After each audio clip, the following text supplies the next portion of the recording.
overall, Remington, what do you think about like this year of movies as a whole? Was it a good year for movies? Was it a bad year? What does it compare, do you think, if you had to think about going back to 2023? Um, where do you, yeah, where are you at? Do you think this was a good year? Well, with like many years, I think good versus bad is a bit subjective. Mm, Because I think there's a tendency amongst people who might not have like a very wide sample size in terms of movies that they're seeing, or maybe don't have the most adventurous taste, or at least the most adventurous like movie going experience. That they might say, "Oh, this was a bad year," or "Oh, this was a very good year," because I saw two movies and I hated them both, or I saw two movies and I loved them. So I do always like take I'm always a little hesitant to assign good versus bad, but I would say at least comparing my headspaces, between this year and last year, I certainly feel a lot better about this year, December 2024, than I did in December 2023 in terms of movies. Um, and I think that's partly because last year I was starting to really dive into film Twitter as one should never do, and I found myself just like really turned off by a lot of like the discourse and like the toxicity of it all, mm, and that really dispirited me towards a lot of films. It probably negatively polarized me against some films that I would otherwise really love. I just found them in the wilderness on my own. Like I love The Zone of Interest, and I did make it my number one for 2023. But it took me a while to get there mentally because like just so many people just wouldn't shut the fuck up about it. They just right. kept talking about it, talking about it, talking about it, talking about it, and got really annoying anytime like someone talked about anything that wasn't it. And the same thing can be applied to Anatomy of a Fall, which is a movie that, while I can recognize its artistic merit, personally, I myself, I grew up with a lot of courtroom dramas, so I find myself very like bored by the genre. I feel like I've seen everything it can do, and while I think Anatomy of a Fall is a good contemporary example of the genre, to me it wasn't anything special in that regard. And so like again, people like losing their minds, wetting their pants over this particular movie was also not fun for me. And then also I was a Maestro defender, so I was just fighting for my life the whole time back then. So last year was not fun for me on film Twitter. This year, I like Honora. Have my criticisms of Amelia Perez. I am in the middle on Wicked, so I guess I'm defending that. But I think it has enough shooters where it's not like a Maestro situation where there's like two of us and we're working overtime to defend Bradley Cooper's good name. But yeah, I feel a lot better. In the middle of the year I was dismaying because you and we both saw Long Legs, and that was a movie that we had high hopes for, and then wound up being, those hopes were dashed. We came down like a lot lower than we would have wanted. And so I was like, oh no, like what does it say about horror for this year that one of these top movies in that genre really shit the bed for me, especially since I also did not like Maxine, which was another horror movie that I was like really looking forward to and wound up really not liking. But I feel like I've been saved, because I really like The Substance, and I really like this one movie we may talk about later on in the podcast. I don't know what you have in mind, called Red Rooms. That was a really good movie, Oh. and I of course, which will probably make my top 10. I saw the TV Glow. Mm. Whether or not you consider that a horror movie, maybe that's up for debate. But I love that movie so much. I saw that movie 3 times this year. Truly amazing movie. So I probably finished feeling a lot better about the state of horror than I had earlier in the year. Um, and other than that, it's really good to see some filmmakers, really getting themselves out there. There was a good crop of like indie movies this year, I would say. Other ones that we can talk about, like I know you personally didn't like it, but I liked Janet Planet. So Mm. that was a good one for me. There was this movie whose title that I always butcher, but I wrote it down specifically so we could talk about it, and you'll see why. Because the full title is "The Feeling That the Time for Doing Something Has Passed." Mm, yes.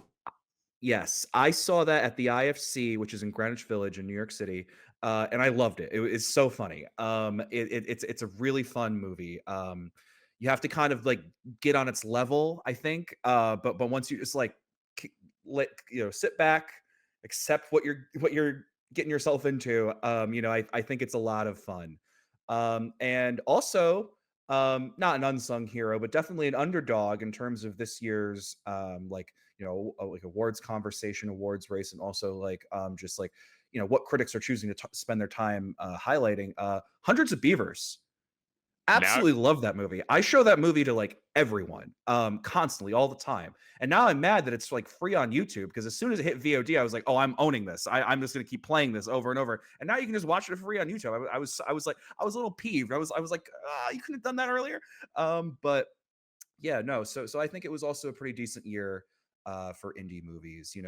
I also definitely appreciated the fact that we were not bombarded with like Marvel content. I think Disney was wise to only do the one movie this year with Deadpool and Wolverine. Even though you and I did not like that movie, and I don't like it, and I find many of its fans annoying. You know who you are. And but I do think that was a wise move. So I do appreciate not getting like really overwhelmed with the superhero fatigue this year too. So yeah, those are some things that I have noticed.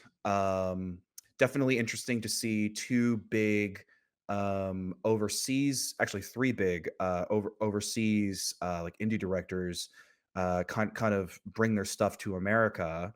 I think mainly like Ali Abbasi, who was really big 2 years ago with The Holy Spider. mhm. He's an Iranian filmmaker. That's an Iranian film. This year he did The Apprentice, which you and I are probably going to talk about later. Um, and then of course we have Coralie Farjat. Revenge made a big splash like 7 years ago. I know you and I both saw that movie this year, but now she has The Substance. And then we have Jacques Audiard because even though his movie is not in English, it is on Netflix now and is like heavily in the discourse. And I do think we've seen signs that it does have some like normie penetration. Like regular people know what this movie is because it's on Netflix, and Netflix is like pushing it in the algorithm. So it's interesting to see him also be one of these filmmakers bringing their stuff to appeal, which is normal part of the business. But yeah, that's really good. Continuing in the long line of actors who think they can direct, Jesse Eisenberg had a movie out this year, Real Pain, another movie I loved. Um, uh, I am a When You Finish Saving the World defender. I actually do like that movie. I know a lot of people were like hit or miss on it, and then I haven't seen. I think he directed one other movie that I haven't seen, which I've heard is bad. But this one actually, he seems to have really landed on his feet. Has a lot of acclaim. It seems to be on the edge of whether it actually gets into Best Picture. But I'm a booster for A Real Pain. I would really love to see that win screenplay, even if it doesn't get into picture. So I think those are like big trends that I've noticed. Another one that we can get into later, um, that we can talk about is I do think we saw some interesting like I think now that we're in 2024 and we're a few decades into the 21st century, we're starting to see some auteurs really reflect on the nature of the internet and how it Mm, affects our society, not just social media. Before I think that conversation was mostly limited to like the screen horror subgenre, which has few hits and many misses. But now I think now that we're like 20 years into like Web 2.0, I think we're starting to see some interesting pieces that we can talk about that I have prepared for today. Um, Not just I Saw the TV Glow, but Red Rooms, Bordello's The Beast. That was a mm. big one that came out with Leah Sado in it. Um, and I would also add Do Not Expect Too Much from the End of the World to that. That's a Romanian film, which I also love to death. Actually, within the last couple of years, I've become quite the Radu Jude fan. Very interesting Romanian filmmaker. So, yeah, that's me. Okay. Awesome. Yeah, no, I mean, yeah, you touched on a lot, and we're gonna get into a lot of that stuff. Yeah, just I mean, to me, the overall trends of the year, it just of what is I look at, I just look at all of the movies that I've seen this year. I've seen around just under 100 movies. Probably going to be a few more. I'll definitely see at least 100 by the end of the year. I know you've probably doubled that, right? You're probably over 200 movies at this point. 234 where it stands, and it Oh, will be 235 tonight when I see Mufasa. okay. So you have a much wider net than I do.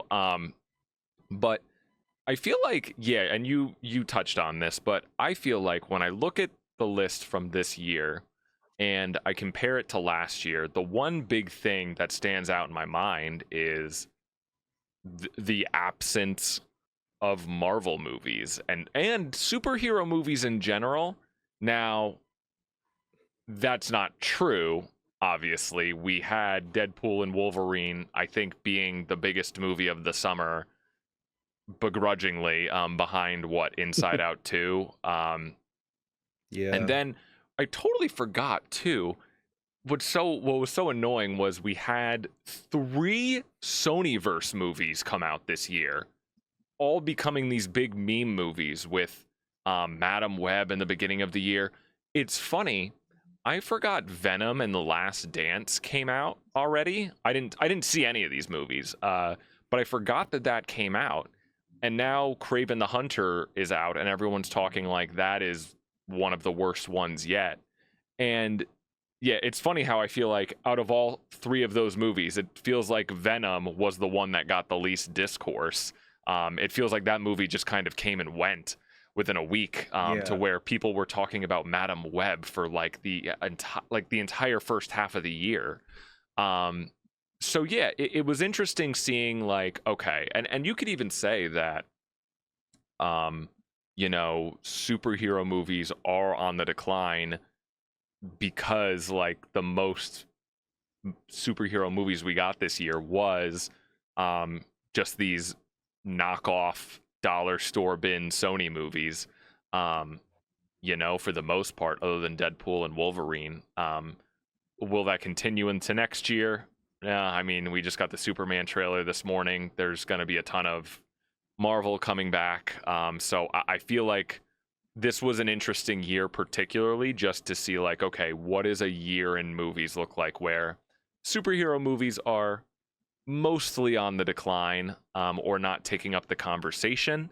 Uh, so yeah, we just there was a lot of studios kind of seemed like they had to be doing a lot of different things with legacy sequels, digging into franchises that might not have as much acclaim around them, something like Furiosa or something as obscure as The Fall Guy, Roadhouse.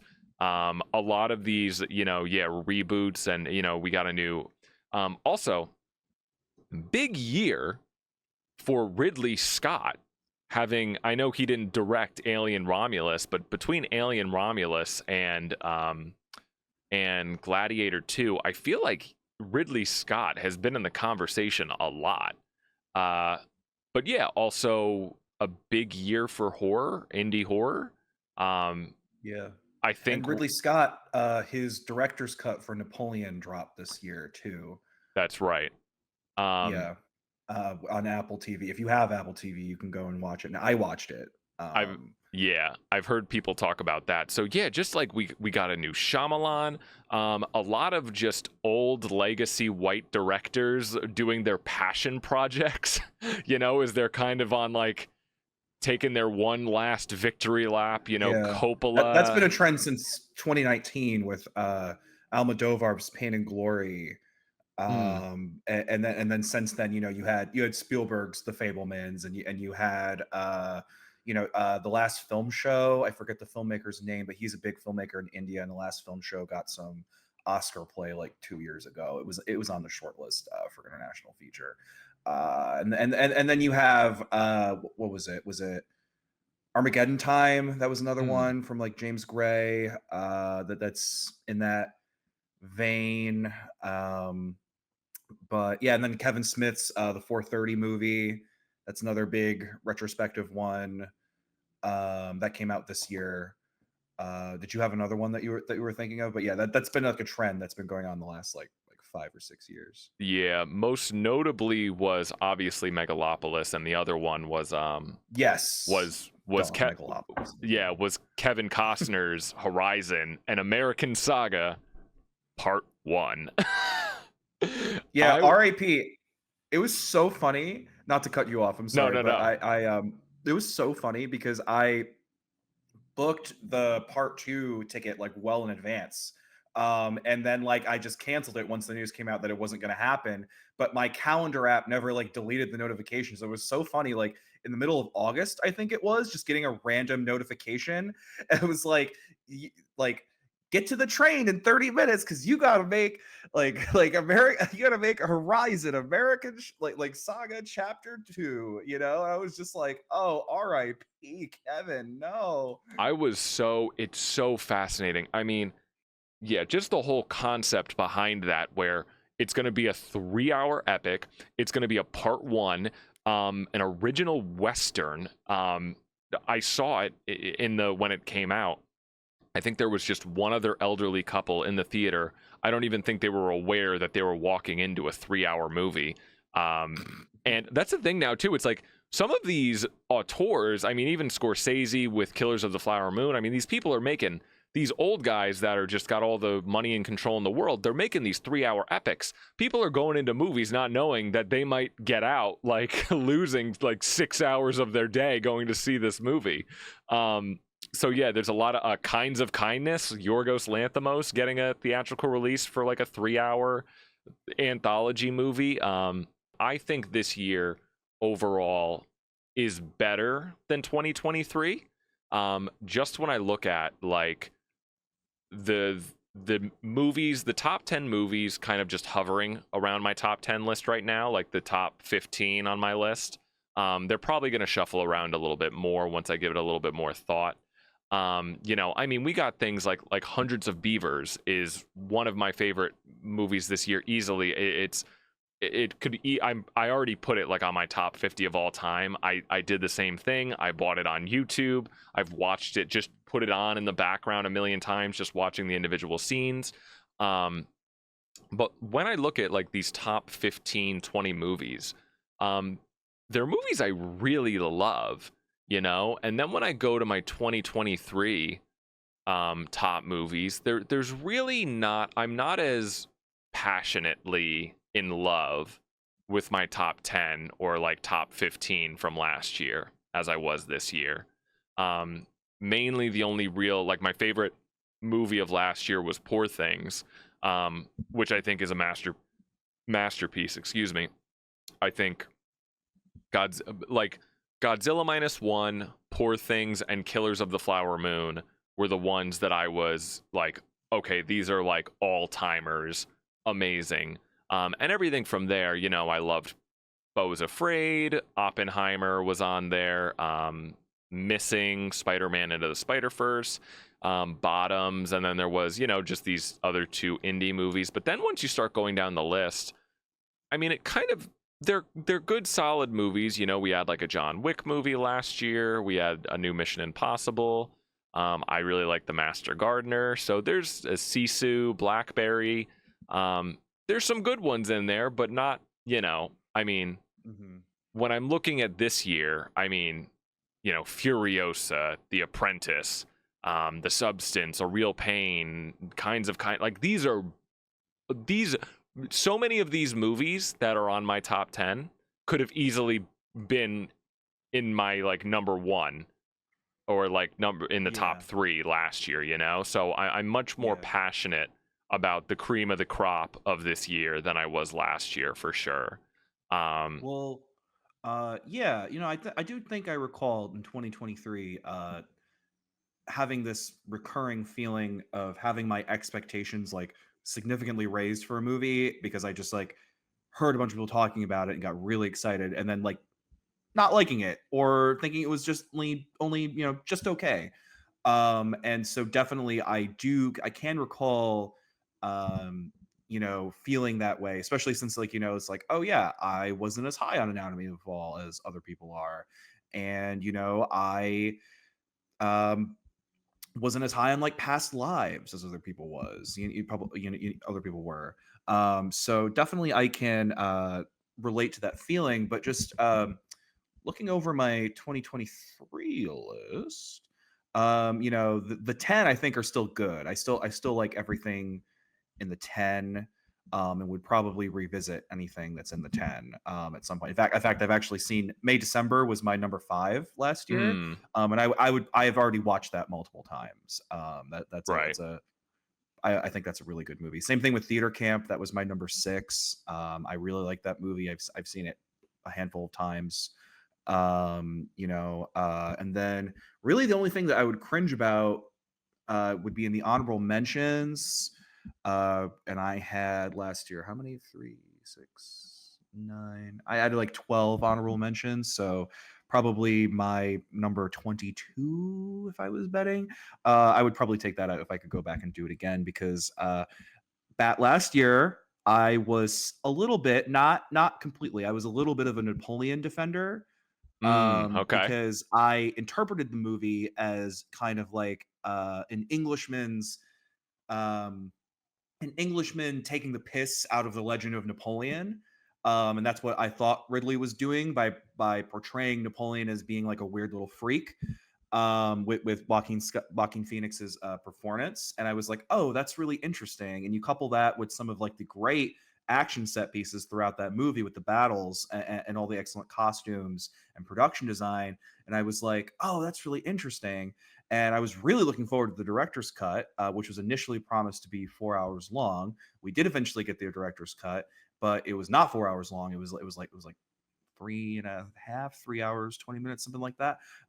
It was just like slightly longer than the original film. And what the director's cut told me was, no, the movie was not actually supposed to be anything like what I thought it was.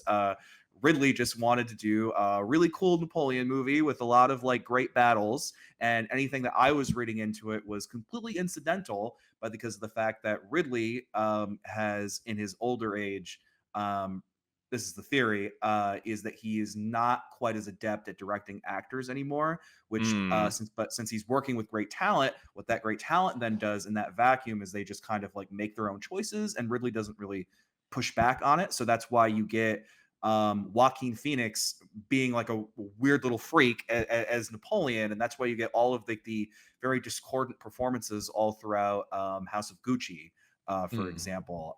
So yeah, I cringe at that Napoleon boosting last year a bit, now that I know the truth about that film.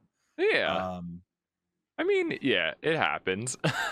Yeah, no, I mean, one of the other really, really just weird, bizarre things about this year that I just wanted to bring up because, I mean, here we are, we're recording this on December 19th. I mean, we only have like, what, 2 weeks left in the year. Um, mm, and I feel like my top 10 could easily be, completely rearranged with, we still have arguably some of the biggest movies of the year yet to come out. Uh, yeah, The Brutalist and Nosferatu, which arguably, I mean, Robert Eggers is next to Sean Baker, my favorite contemporary filmmaker. And The Brutalist, just it's something like a Scorsese. I know it's right up my alley, so it's really in my wheelhouse. But even not count even aside from those two things like Nickel Boys and September 5th or September 5, those I think you saw one of them or both of them, but like they're not I've seen wide. both. Okay, so I don't think they're widely released yet, or at least I haven't No, seen any. So I just feel like here are these four really big movies. I don't know if Nosferatu is going to get any kind of, Oscar attention, but four really high profile movies, at least three of them meant to be big Oscar contenders, and they're being what, shoved into the last 2 weeks of the year? I mean, I can't remember. I mean, by the end of December of last year, I feel like I've I pretty much saw at that point everything that I wanted to see. Does that seem odd to you, or I don't know? Maybe because No, actually, it's kind of common actually that this you get a circumstance like this, because if you're a big awards player, but you're not necessarily like a big tentpole movie, it's normal for studios to give you a very limited release, usually like at the end of the year, so like the fall or December.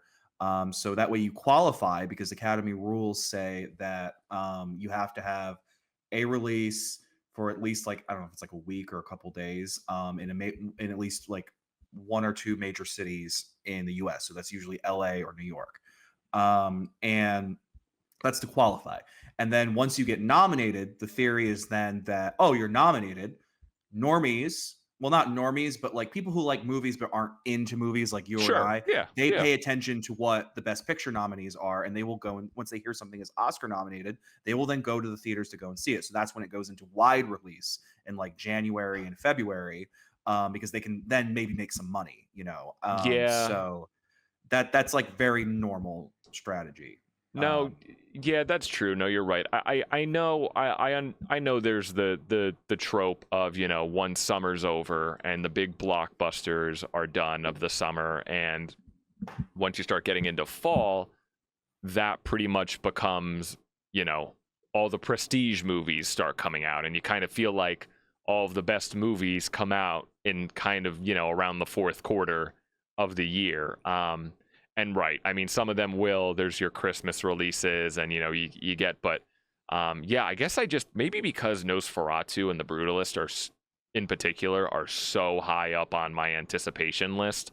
I've been looking forward to Nosferatu all year.